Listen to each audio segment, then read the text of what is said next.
Okay. So I'm going to go ahead and get started. Hi, user experience professionals. Welcome. Welcome. Thank you for choosing Safe Third Spaces this morning. So I'm going to start out right out the bat, getting to know you. And so as we go through, I'm going to try and give you a little bit of tidbits about myself that might help with the conversation. But this first part is just about getting to know you. So a lot of my history and background, can you hear me? Like in the back, can you hear me? Yes, okay, okay. A lot of my history and background is in market research. I was like market research in college. I was the kid standing out front of Wawa asking people, can I have 3 minutes of your time? Asking them like 100 questions. So that's how I came into it. So asking people questions and trying to understand where people were coming from and their viewpoints was where I started. So I want to create a safe space in here for you. So we're going to start out just from the beginning here. So two people, you can choose the person next to you. If there's no one next to you, you can, kind of shout over a seat over, come talk to me. You sit across from each other and one person starts, you can flip a coin, rock, paper, scissors, and you start by making what I call a desire statement. So you might say, if I could live anywhere in the world, I would live here. And the other person says, if I could live any place in the world, I would live here, And then it's the other person's turn. And you would say, if I could have a house if I could have a house, this is the type of house I'd have. And the other person would say, well, this is the type of house I would have. So you're having a conversation with the other person. You might know them, you might not know them, but you're starting out leading with these desire statements. Everyone feel pretty clear about this? Okay, cool. So let's start. Let's just give it a couple of seconds. If you pick your partner or someone near you, we're going to do that.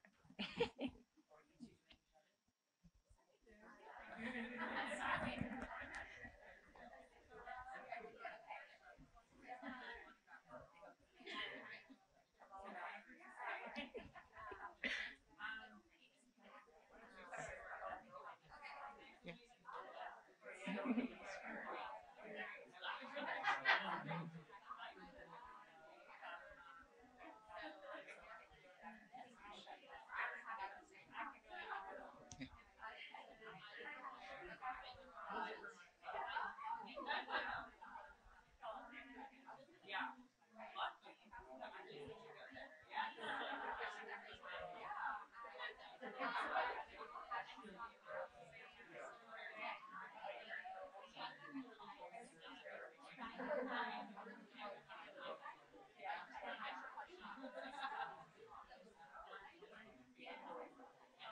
Okay. You can begin to come back after this round.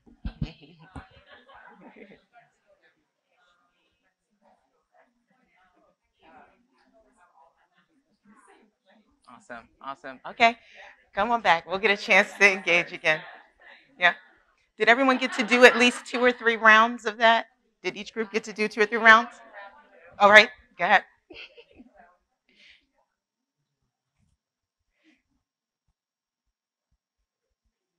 Yeah.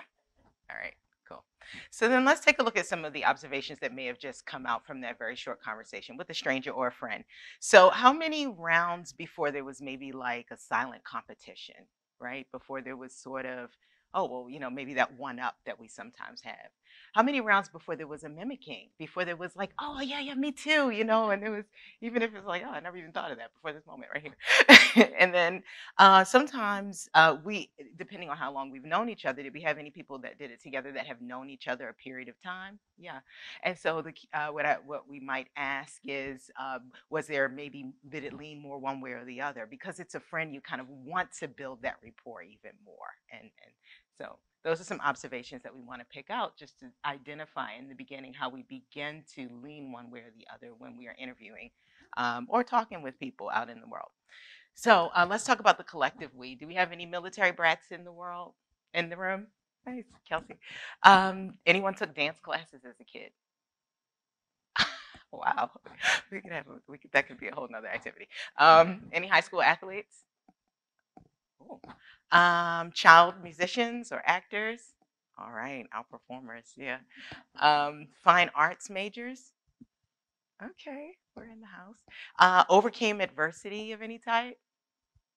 Awesome. Okay. And then overcame, let's say, shyness. Okay. All right. So as you see, that can get way more detailed. You can have all types of those. But the thing we might ask what we want to ask and begin to think about is, so let's say for the military brats, those people would have amazing moving skills, right? Is it true? Yeah. Or they make friends maybe pretty more instantly than maybe. So let's skip down to our dance classes, actually. Skip back. Our folks that took dance classes, for example, you might be highly coordinated, or you might be people that come in and know the art of performance, that hard work. Our athletes, what are some things, if you're in the shout out mood, what are some of the things that you may have as a strong point of being a high school athlete? Discipline, absolutely. How about coach mentality, coach player mentality, right? So the things we want to think about when we're talking with people, and some of this is more natural, and some of it is really muscles that we have to build because we have to become aware of where we are or are not doing it. Okay, so then we've done the collective we. All right, so then in our world, so let's see, what comes to mind when you see this image, and you can shout it out. Coffee. I heard coffee. Starbucks. Okay, yeah. And then what else did I hear? What were you gonna say? Tell me. Okay. I love it. Yeah, because all of that context is there, absolutely. And so yeah, if we take it a step deeper into Starbucks, like what kind of atmosphere are we talking about? What kind of social dynamics? Is it what was that? Good quality, absolutely. Is it kind of quiet or loud in there? Maybe depends on the Starbucks, depends on the neighborhood. That's true. So, right, obviously it's Starbucks. And so let's take a journey to safe space for Starbucks. So, Starbucks has gone through a little bit of a journey with this. And they started out declaring themselves a roadmap for 60 million people a week. And this stat is even probably old. I haven't had my Starbucks today. Starbucks is a safe space. They put out a quote in 2018 that said, "We want our stores to be a third place, a warm and welcoming environment where customers can gather and connect. Any customer is welcome to use Starbucks spaces, including our restroom, cafes, patios, regardless of whether they make a purchase." And then what we saw after that is what it looked like for them to begin to live out that reality, live out that declaration.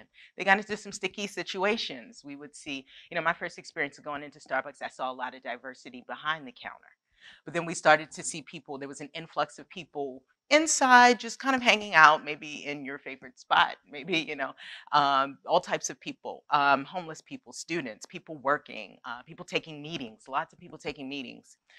Then they started to have a lot of charged, racially or class charged experiences, depending on your lens on the situation. There were some customers in New York who felt discriminated against. They came in to have a meeting. We all know the story. And then corporate responded with a racial bias training. They were like, "We're on top of this. We know this." They did the racial bias training. And I think on the other side of that was the Black Lives Matter. And they told their employees, "Don't wear any Black Lives Matter signage." And then that went in the face of some of the other groups that they support, the LGBTQ plus community.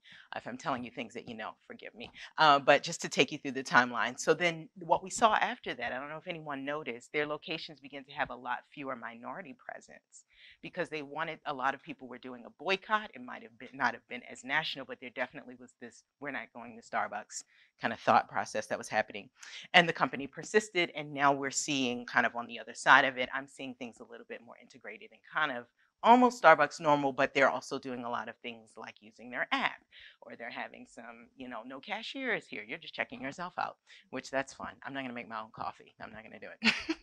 So their quote now is, "The third place concept may become more abstract for Starbucks as they navigate the new landscape of the service industry." They said, "Reimagining third place is about listening to our customers. The third place is everywhere they're holding a cup." So all of a sudden, we're not in Starbucks anymore. We're out in the park with our Starbucks cup. We're at the conference with our Starbucks cup. So this is like the new reality. It's a little bit through their journey. So let's define space a little bit. So we talk about third space. What is it? A third space is a hybrid space. It could be a conversation. It could be an existence, a reality. It's not always tangible. It's neither and both. It's concentric and adjacent and overlapping realities, all of those things. So that's what the circles are for. They kind of show you that it's sometimes stacked very neatly. We all agree, the same game. We all are on the same page. Sometimes it's in the spaces. Oh, let me use my sometimes it's in the spaces in between. Sometimes that's the third space. All right. So then we have three main types of third space that's highly kind of talked about and written about. So you have geographical third space, and that's where you have a Capital One that's also a cafe, and it's also maybe they have I don't know, if there's a cigar lounge somewhere in there. But their point, Capital One in particular, is making a pivot towards being more digital and being more virtual in their experiences. So a teller can be working with you and also pull out a tablet. Um, Other examples might be this quote that I saw recently in June 21. Following consistent pressure from the EU, Greece designated Turkey as a safe third country for asylum seeker deportation. So they're going to deport you back to Turkey, and that's going to be your safe country. Other times is when we go to visit places and we see influences from the history of influences and visitors that have been there, like Spain. You have Moorish and Roman influences, a restaurant that used to be a firehouse, a church that's an apartment building. And so the questions that we ask when we're creating for developers, when we're creating for different people, is how can I honor all of the history of this space prior to the moment that we're in here now? The other was it was a historic graveyard that got paved over in Maryland, which is where I'm from. That was fun. All right, so then let's talk about cultural third space. I'm going to show you the video and then we're going to kind of come back.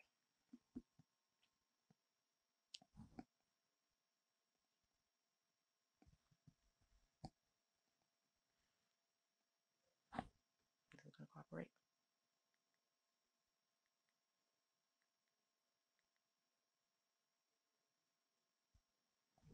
Give me a second.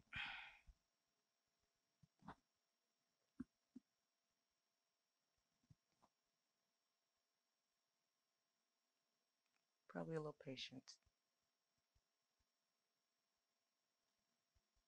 Decentralized currencies like Bitcoin.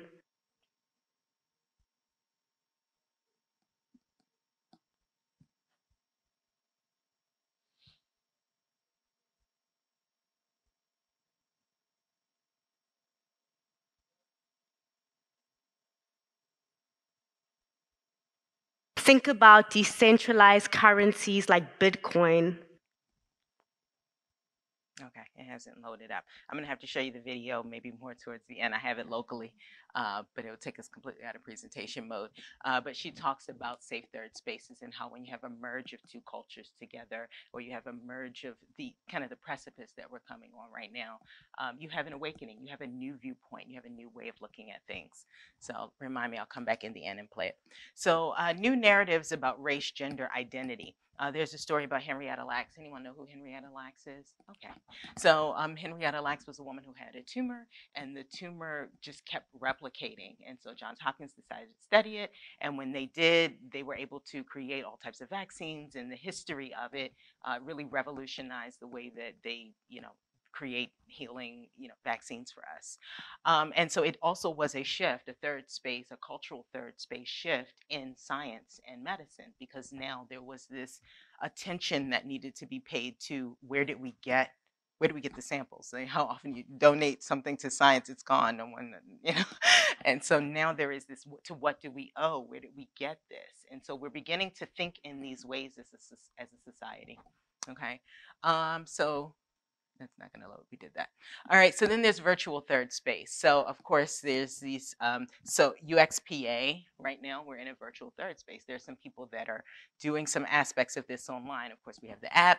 Of course if you use that UXPA 2022 and you go to Twitter, there's a whole nother conversation happening. So you're in a virtual space. You're also here in the physical space. Meta is also a great example with a lot of the work that they're doing there, of course. So those are the types of third space most commonly talked about. So what is a safe space? Anyone have been in therapy? Anyone going to admit it? Yeah. So therapy is our greatest example of safe space. But we also have it when we're doing user interviews. Aren't we trying to achieve a safe space with the person that we're interviewing? We're trying to get to a place where we allow them to tell us what they really think about what we're showing them. But beyond that, where I work for Social Security Administration. We're interviewing employees, and employees are very much trying to show I have a mastery over this environment. So you'll show them a DOS screen, and they'll say it's very user friendly. Okay. So you have to create this space where you're allowing them to still be a master of their domain and what they're doing every day, but at the same time, where can there be optimizations? Where are you going offline to do workarounds? I'm talking to professionals. We know what a safe space is. Okay, and then what is a safe third space then? So the question is that if you're building a new space, you're building something virtual, you're building a new world, how can it not just be tolerant? At one point, that was the conversation we were having. How can we get to a sense of belongingness? How can I feel like I belong? So there was an MIT student who made a discovery with facial recognition software. Some of us may be aware. They realized that the accuracy level went down with skin tone, and it's also happening on the gender as well. There's some inaccuracies based on that. So they brought it up to the people who made it, and it's on the road to being corrected, but just that amount of attention being paid to it made the difference in its applications and accuracy. What we're looking for is vulnerability and a high sense of belongingness. I don't want to genderize, but I'm going to say there's some people in this room that are not looking for vulnerability every day, maybe, right? So how can we get to trying to achieve vulnerability in a sense that that's a place where I can be free to be myself. I can express joy. I can express, we had an activity together and we were vulnerable in that space because we didn't know each other, right? So let's go to what is social justice, right? Forgive me for giving some of these base level conversations, but I want to set the level set from the viewpoint I'm coming from. So many of you, have you seen this image on the internet? Okay, awesome. Yeah. So we're going through sort of this as rungs of a ladder. So reality is this space where, some people just have the mindset, well, it is what it is. This is reality. What more do you want than reality? This is just the way that the world has happened and evolved, and we've all made it, and that's where we are. And that is a perfect point to stand. Okay, and then beyond that, there are some concerns with it. What you see is that some people get more than what's needed. Obviously, there's other work to be done there. Another place to stand is equality. And I like to think of it as a rung to a ladder, that you sort of get to somewhere along the way, some empathy happened. Somewhere along the way, you saw equal with someone, you got to a sense of sort of empathy, and you got to equality. Well, let's make sure that people feel equal, that we're on equal ground. Sometimes, though, equal doesn't solve the problem. The kid is still looking into the gate. But an equal treatment is not always a solve for all. So another place to stand, or another rung on this ladder, is to really talk about equity. And equity says that everyone gets the support they need, which produces equity. But I like to kind of point out, I don't like to have a need-based conversation around equity. So I'm like, well, how can we give people what they need?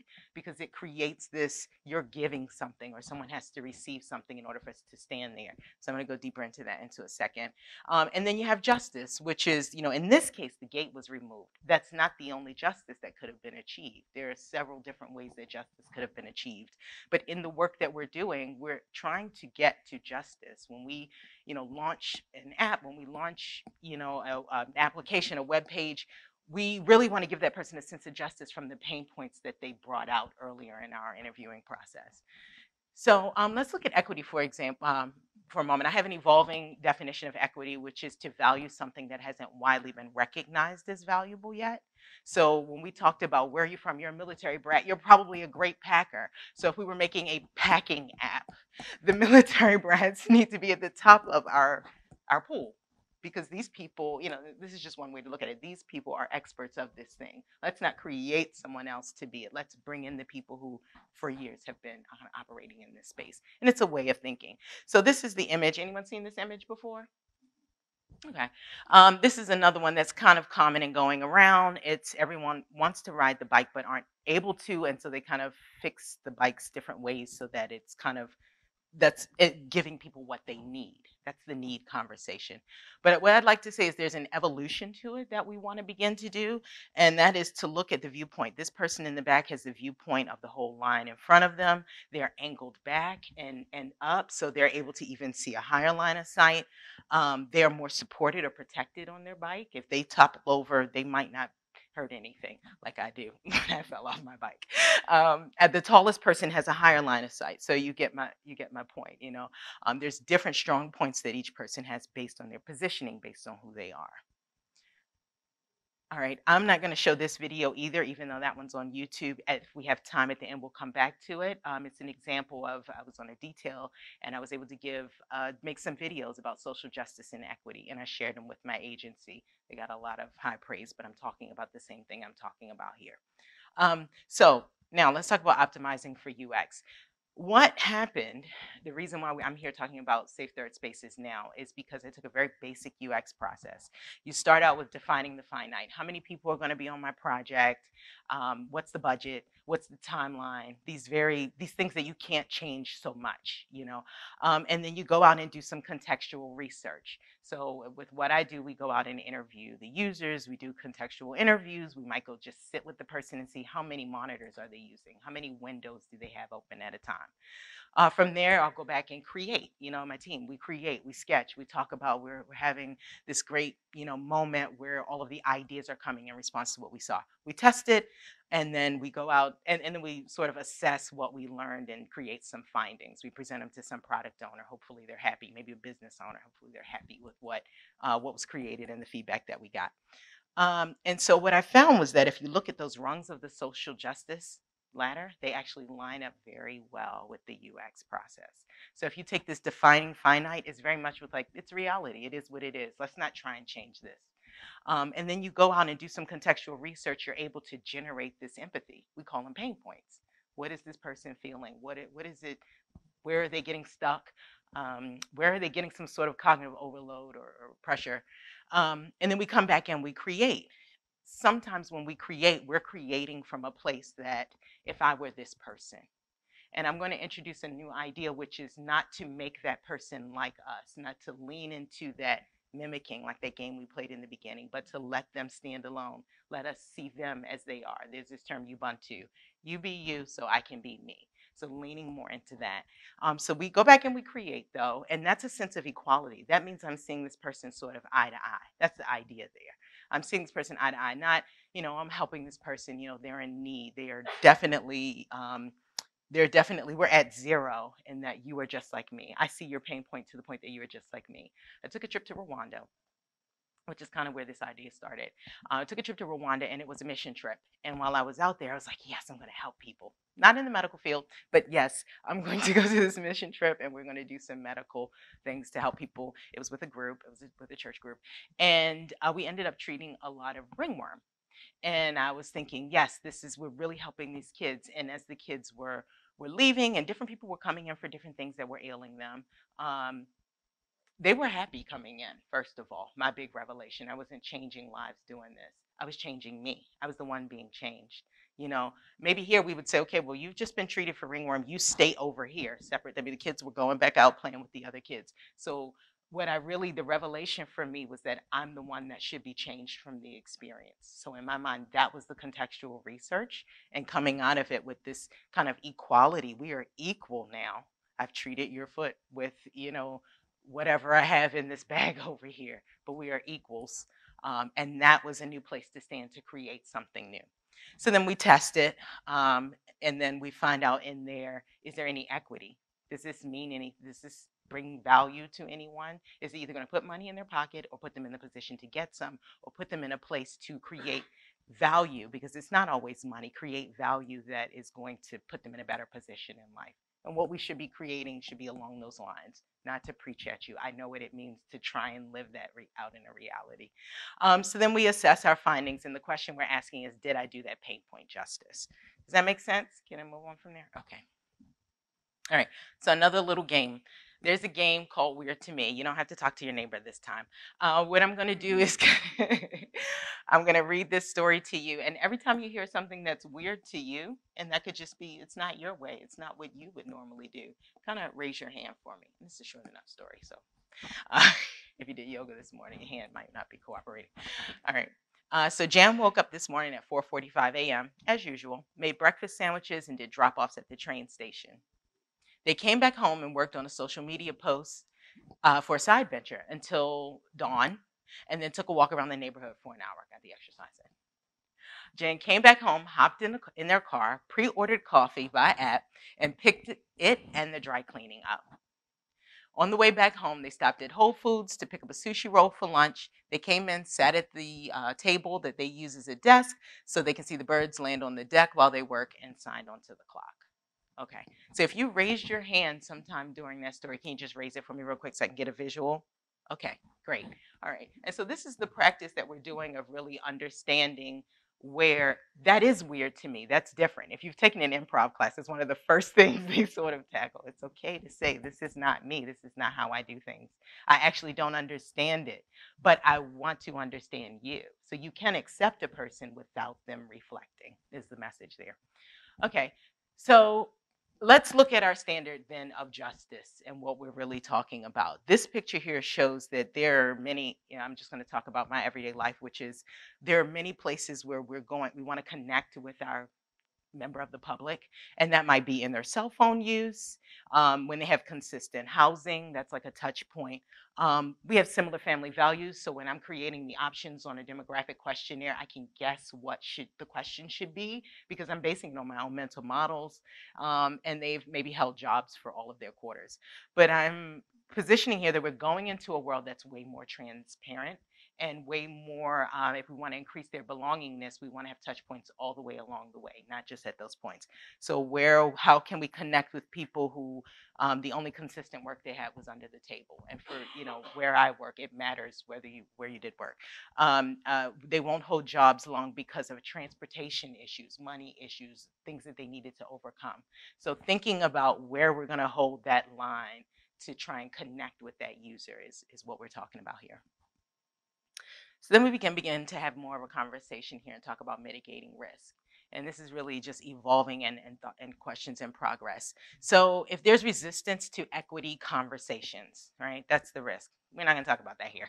So it's like, all right, how do you mitigate that? How do you navigate that? There's some ideas here, but I'd love to hear if you've lived through stories or things have come to mind, ways that you have had to function that has allowed you to sort of address that. Anyone have any stories or things that come to mind? And I'll continue through. So if something pops in, please. Mm-hmm. Mm-hmm. Mm-hmm. Absolutely. Oh yeah, absolutely. Mm-hmm.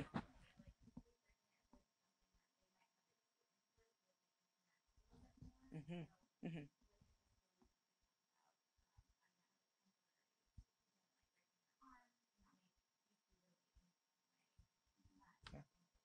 Great. Yeah, that's great. So, yeah, accessibility and even all sides of it, right, is a great way to build connection.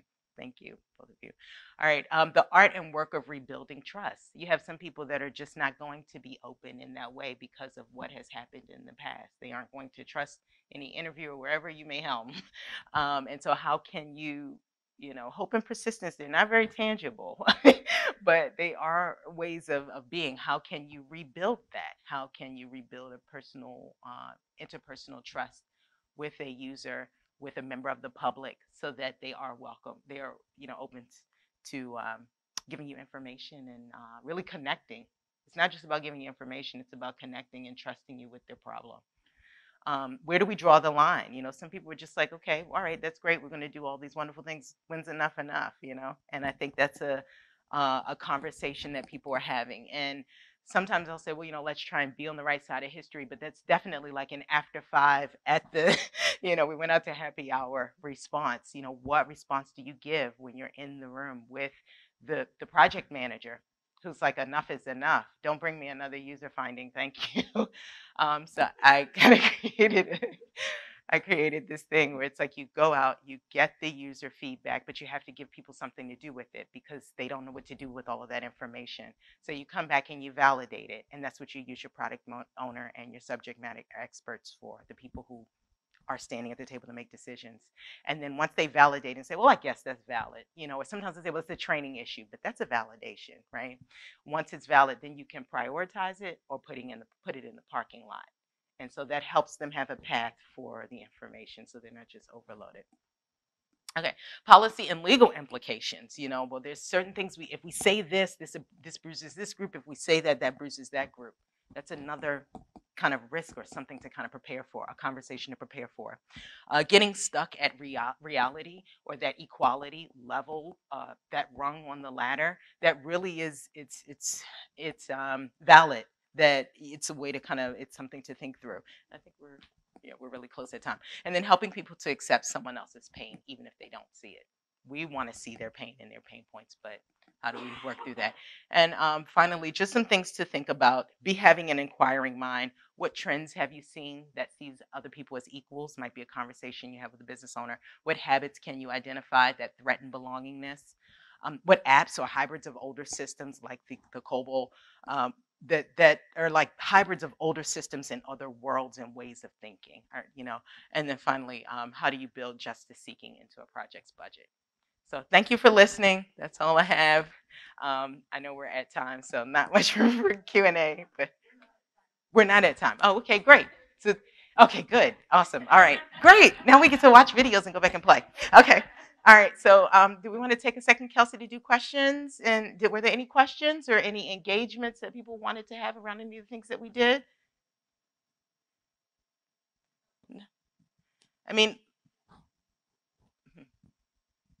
Thank you so much. This is really inspiring. okay. I struggle with kind of the idea of social justice and equality and justice as a UX researcher, because sometimes I feel like I'm very much in like the minor details of a project, working on just changing a little screen to make a business decision more profitable. So I guess I'm just kind of wondering, what are your thoughts on like how the work that we do kind of can lead up all the way to the top of getting to justice, when like day to day sometimes it's not really clear how that works. Yeah. I'm just open to discussion on that. Great question. If you can relate,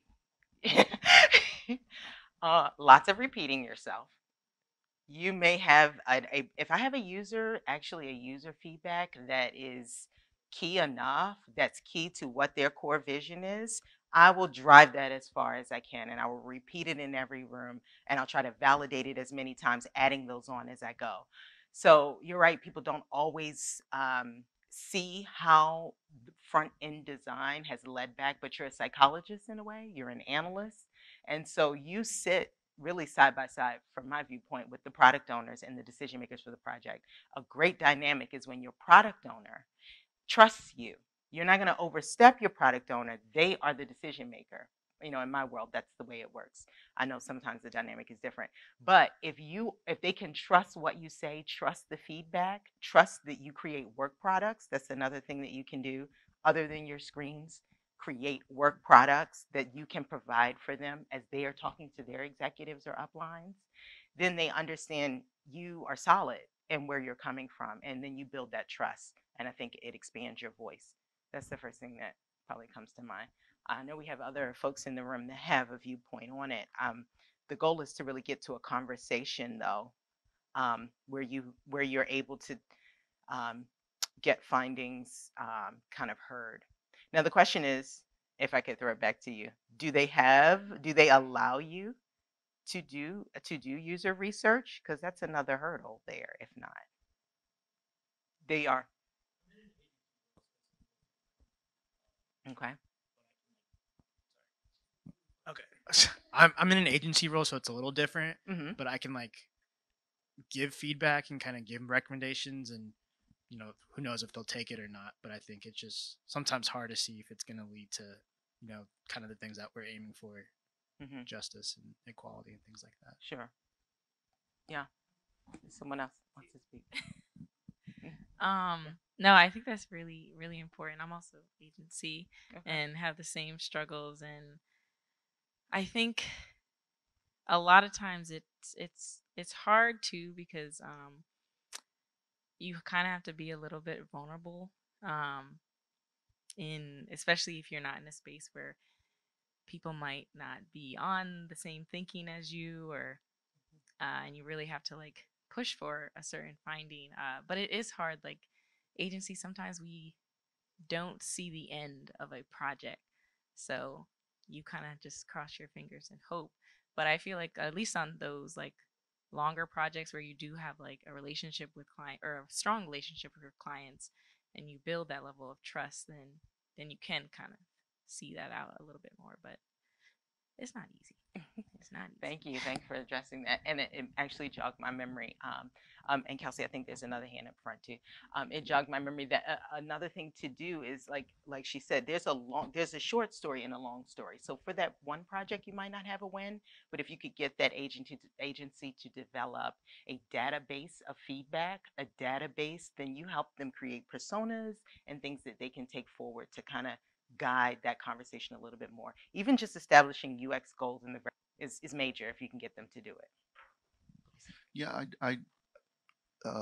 this is great. Thank you. Um, it's what else do we add to the work that we do? It's one thing that because I mean, you have a stimuli. You know, we designed it this way. People were successful. People were not. That's very much UI centric, not UX centric. And I think my go-to is always, what's the behavior change we want to actually see? And that behavior change is mitigated with equality and equity and justice. Um, a real short story, back about 15 years ago, I'm in London doing some work for this company, Tap and Go. You just take your card, you put it on the reader, and you go. In Europe, um, you know, chip and pin had been established for 10 years. So now we're providing a different mode of payment. So the thinking here is, convenience. Hey, this is great. In a session, a person had been a victim of identity theft. So it was painful to actually ask questions about doing this particular task because he had suffered. So I had to change the role rather than make him a victim again. How do I help him? How do I give him power to say, how do we prevent it so people don't suffer again? Right. And that changed the conversation. That actually provided us so much more insights, not just findings, insights about how to reduce that anxiety. It's the opportunity you look for because of that behavior change you want to represent. In the boardroom, in the meeting room, the users aren't there. It's your job to say, this is who you're really dealing with. And behavior change is a great way to actually move the conversation forward. I love that. Absolutely. Asking what is the behavior that you want at the end of this. And I liked when you talked about empowering that person, not that we're here to change minds. Of course, we're here to just observe, but also giving them a place to stand that gives them power and voice. I think that's great. All right. I'm going to play this clip for you.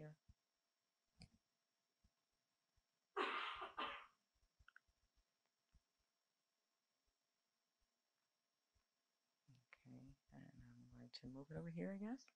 All right. Forgive us. We're going to use YouTube. We're doing it.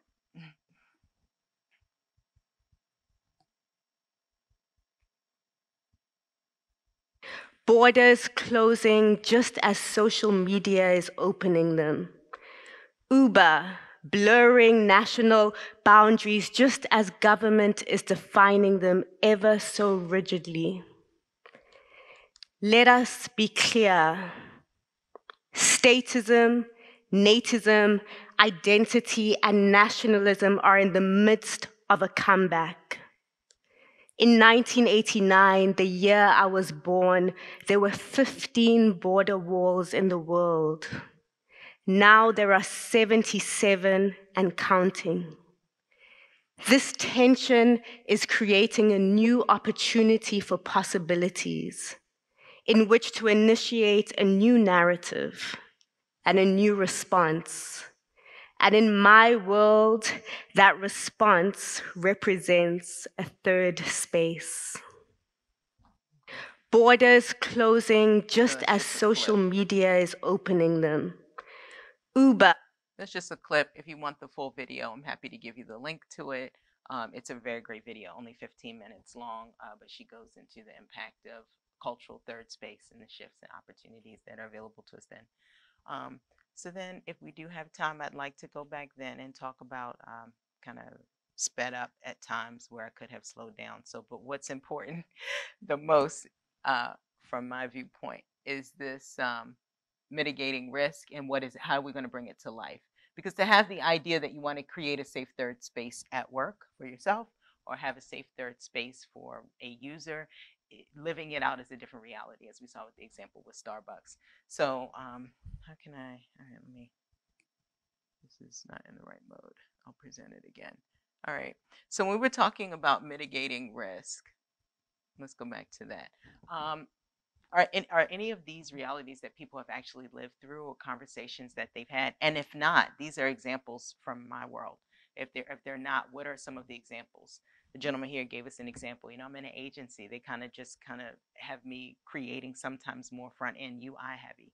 So what are some of the responses, conversations that you've had that kind of helped you understand where your bounding box is in terms of trying to create safe third space or create and achieve justice wherever it is that you work?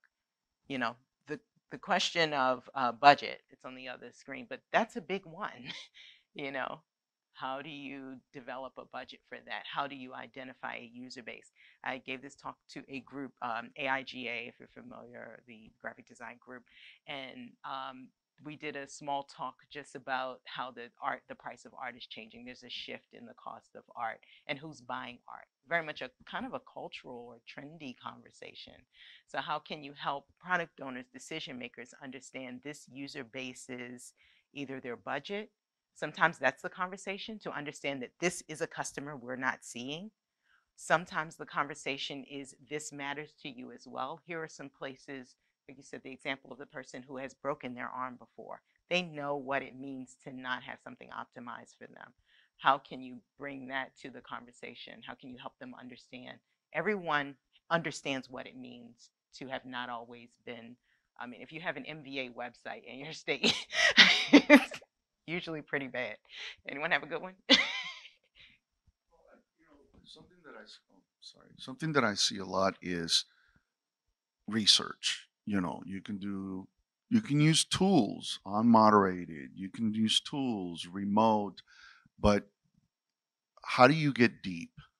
Because understanding has different layers, right? And there is a time to do contextual inquiry. There's a time to do, more discovery, survey kind of stuff. And being able to say, this is what we know, this is what we don't know, this requires more money because we need to understand sentiment, not just, oh, like you brought up a really good example. They're using multiple screens. Anybody can have that in their minds. But if you're actually there, you will see their screens with a whole bunch of post-it notes all over the place. You will see little things on the side that you can't actually think of when you're making assumptions about what multiple screens actually means. So it's just those nuances that, bring power to an insight. And I think that, being able to articulate that earlier on helps us create that thirst space. Sure. That's a great point about the sticky notes, right? Just to continue that. An example is that in the beginning on a project, we did a lot of contextual research. We got everything that we needed. The answer is here. They've told us what we need, and we were interviewing lawyers. So the lawyers actually, some of them were developers. So we really got like another level of insight into what was needed. And somewhere along the way, when we put out that first MVP of the application and we went back to say, well, what do you think? Here it is. We did it. Somewhere the project constraints, the limitations, that reality base seeped into that very, rich finding and feedback that we had. Like, how did we get further away? Well, all you had to do was put this. This is one lawyer, very vocalized. I had a headache at the end of the conversation. He's like, all you had to do was put this in another application, this other application that we also use. It would have been solved. Why did you guys do that? You created it. And Yes, that would have solved it very well, but that's another team with their resources being allocated in that way. And people aren't always trying to meet across the aisle. You have to do something new to call over to that other UX lead and say, we need to meet. Like there's some overlap in our projects. No, no one has. I don't have a code for it. I don't have a billing code for it. But we have to create this space to solve this. First of all, I don't want to be the one in the room talking to a user who says, well, why didn't you just do that? That would have solved it. And I never even had a conversation about it. I would rather have had that conversation to that other UX lead so that at least we could have come up with a justification, or later on down the line kind of put a bug in the product owner's ear. This is something we really need to think about, you know. So I think I have some relevant stories about how important it is to have diversity on your project teams to create those products that support different groups, marginalized groups or otherwise. And my examples are from United States healthcare. So if I can start with the United States people in the room, what's the first thing when you're looking for a new doctor?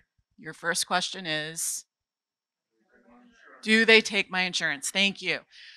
So we were working on this online scheduling tool, and based on analytics data, the project team had decided that the biggest problem with the scheduling was that patients couldn't cancel and reschedule their appointments online. They had to call in to do this.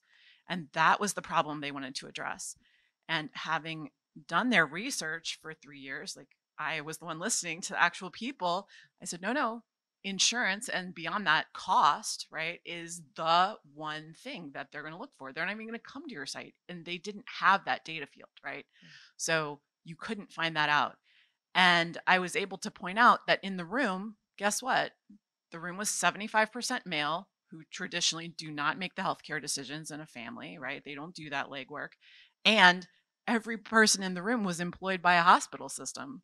So they had amazing insurance, right? And so it didn't even cross their minds that this was the biggest thing. Like they had never squirted Bactine in their ear for an ear infection because they didn't want to risk a $500 urgent care bill, right? And so it was, and it's one of those things where you can't just say, oh, we need more racial diversity, we need more LGBT diversity, because everybody who got a job on that team was going to have great health insurance, right? So having the diverse team is important, but also having the research, I think, to support it is critical as well. Absolutely. So yeah, I loved being able to say every single one of you. They're not you. It. Blind spot, right? And that reminds me of this slide here where we look at the equity slide. When you're building a team, putting people in that right space, putting them in the place, and they could be on the team and still feel like, oh, there's this proving, and then there's purpose. They could really be in like proving they belong in the room and they have a voice, they know UX, they have the skill set, and not be in the space where they realize their purpose is to speak to their viewpoint and who they are. And that's another thing that happens, I guess. I think we have another hand back here. So going a little bit back into sort of the mitigating risk and sort of how do you build the understanding. A conversation we find ourselves often having is trying to identify who has not been part of the conversation when we're thinking about our users, who have our research methods or platforms or tools excluded. We had some conversations with some vendors who I'm not going to name, asking about like the opportunity to do like accessibility-based testing. And we found that apparently some very prominent unmoderated testing platforms do not capture or enable screen readers. And there's a number of things. A lot of survey tools have like a screen reader option. It's not default on. You have to manually turn it on for every single tool, which means you are automatically excluding people you may not have had any reason to believe you were excluding from your tests. And so it is a continual hunt to understand, okay, well, this platform, it didn't allow people to express their gender identity until 6 months ago. So you're probably going to get a massive underrepresentation of, transgender and people whose gender identity may not align with their birth sex. And so we're always looking to see like who is being accidentally excluded that is biasing our data set, because the more you look, the more horrifying it is, to be honest. And it takes time, and I think one of the biggest challenges is getting stakeholders and product managers, if you're in-house, to be willing to take the time to give you the breathing room to find ways to make certain the voices that need to be amplified are there. Accessibility is a conversation I think a lot of companies are having, because maybe they'll be like, oh look, we got the fonts right for dyslexics. We're like, well, that's great. Like, do screen readers work? Or it's like, oh, like, this is great. We're like, we've optimized for screen readers, and we're like, okay, well, are the mobile targets, like, if you have tremors, are your icons big enough that people can actually tap them? Mm-hmm. And so we often find like there's not a perfect solution, but if you haven't even started thinking about all the different impacted groups, Mm-hmm.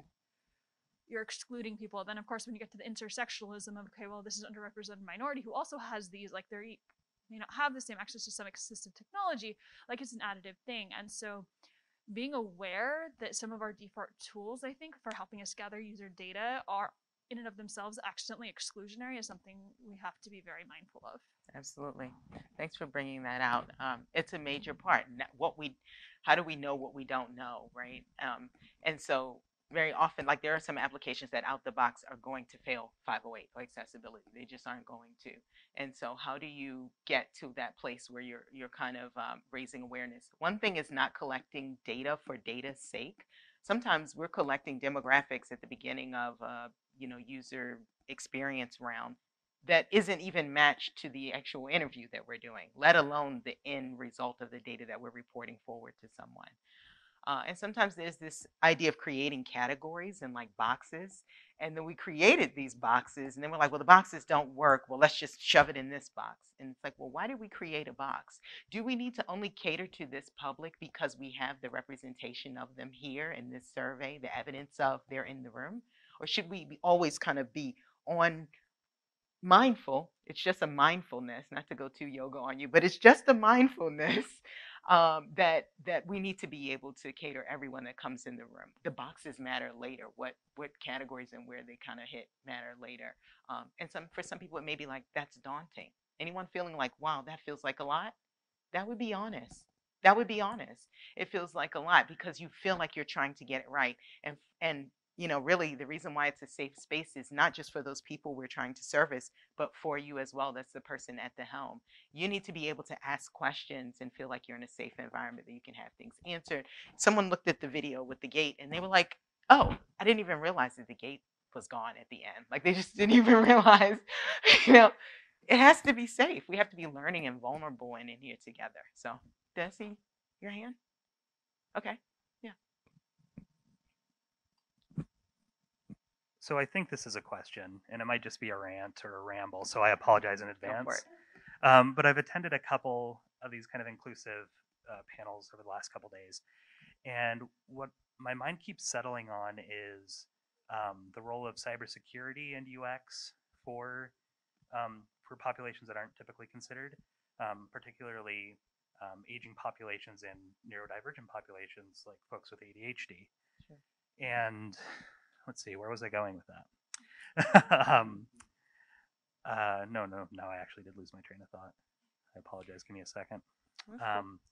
So cybersecurity, neurodiversity communities. Right. All right. So with these third spaces coming in, like, we have this virtual space, this kind of meta space that's becoming, maybe in my opinion, a little less of a third space and more of a required space for us. Like, healthcare is increasingly online, and we have these requirements like HIPAA guidelines that requires our data to be protected and safe, and we need to remember all these passwords and logins.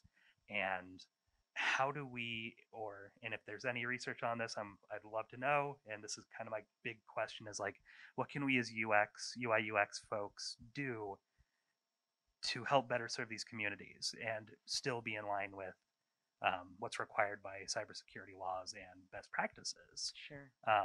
A personal example is my wife is very severe ADHD and lost most of her passwords when her password manager pooped the bed, and now she's terrified that her important stuff will get logged out because she can't get into her email and just can't remember.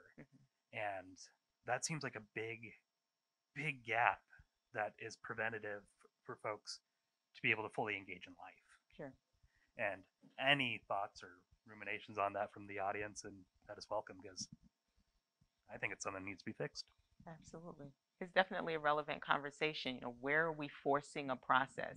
Like life would be simple for you if you just did this thing. That we have an app for that, but what happens when the app crashes? What happens when you're losing? And we definitely have patterns, sticky notes. Talk about sticky notes all over the place, offline systems and workarounds. So that's a big one, and it would be a research-based answer, right? We would have to come from a place where we're discovering more than we have our canned response. So let's think about that. Yeah, another hand. That's good. Thank you very much. I hope this is a clear question, but I am heading up a team and we're working on advancing design maturity, data maturity, and things at an older company. We're an internal team and we're pretty young. They just created a UX team just a couple of years ago, so we're working hard to expand things there. One of the things that we have experienced is a very similar sort of like rung on the ladder thing where we can see that we're on rung 4 and there's 25 more to go, but everybody loves rung 4 because it's way better than rung 3. And one of the things that I feel is my responsibility as I grow the team and advance maturity is being aware of what the pitfalls are going forward. Progress is great. Once you get there, you're not done. There's always more to do, and you have to always go back and re-support and reaffirm the things that got you to the place where you are. So with this process, what are some things that we can look forward to as we grow to make sure that we're looking back as well and not hitting the pitfalls once you get there? Like working towards success is great. Once you find success, how do you stay in that place? Welcome. Oh, sorry, I like that. Not my voice yelling. I like that. Okay, so great. You thought this is a deep question. Okay, so let's talk through it a little bit. There are definitely stages along the way where you have wins along the way. This is definitely laid out like an agile process where you get all the way to the end and then you hit reset. But what I think you're describing is that right in reality and defining the finite, we're having wins and we need to like reset from there, and validate as we go. I said the process before. I'll just lay it out again, and you can talk about if this is relevant. I'll look for like head nods or looks of or like it won't work for us in terms of what to do with the feedback or the win. So the way I laid it out before was you take the feedback and you validate it through the product owner or the subject matter expert. Let's just talk about wins from the project. I'm assuming that you've gotten to the point. Let's just say these aren't the rungs to your ladder, but let's just say you're at a place where you have decided we have completed this round. We've completed this sprint. Okay. What are the wins? What are the things that are, definitely take this moving forward? How can you get buy-in, right? Get buy-in where people are not sold that's a win, because you're definitely going to have some people that don't feel it's a win. It's not a win for me. It's actually a project manager may not feel something is a win for them that a UX person may feel is a win for them. But then once you validate that there are wins for each person and you create these sort of persona styles, that's something that can go forward, even within the agency, even within the group. We have these people are the cynics. They're always going to be our scientific thinkers. They're going to be the ones that's going to question everything we think we got right. So creating those personas and you get to validate it, then how can you split it where you either prioritize what's happening in that next round or put it out in the parking lot? Now, prioritizing it is going to be maybe up against what's already been on the project timeline. It may be up against what's already on the budget. Promises that people have made already. People have made promises for things that they haven't told you about yet. Sorry. Maybe maybe you're the one doing it. No, so it's like, how do you balance that with like, no, but we definitely have to get the 508 and the mobile, right? Right? We need to spend time doing this. And so for my life, what it means is you have to advocate for a lot of people. You have to get buy-in from the people up your line. So all of the UX people, sometimes there's an executive that is very user experience minded. Get buy-in up that line, then they can have the conversation with the person on their tier that, they're speaking the same language wherever they're doing it. And then at that point, you're kind of getting support as well. And then you begin to talk to the project manager to kind of appeal to him. For my world, that didn't quite happen so well. He says, well, you can go and ask for more budget. And I said, well, I know that's not my job to go ask for more budget to find a testing environment, for example, for this application that doesn't have 508 compliance. So a lot of repeating yourself, as I said, but there's definitely this opportunity to get your support team in place and then create those personas for the kind of feedback you know you're going to get and advocate for what you need. That's, when I tell my team, you're not here by anyone's invite. You're at a party. Hi, I'm at your party. You didn't invite me, but I'm here. And I'm also going to tell you all the things that you could have done better. And that's what we do. You're welcome. Like, I hope that helps give some thoughts. It's also open for other people to chime in on that. I just want to add the broken record. I mean, think about it. Danielle just talked about this research that they did, and they only talked to the people that they felt was the right people. But they're the ones that have great insurance. Well, we didn't talk to other people that don't have great insurance. So, yeah, we're missing something. Yeah. So, talking about what's missing is as important as talking about what they think is right. Absolutely. Absolutely. So I know we're at time. Thank you so much. Thank you, everyone, for coming.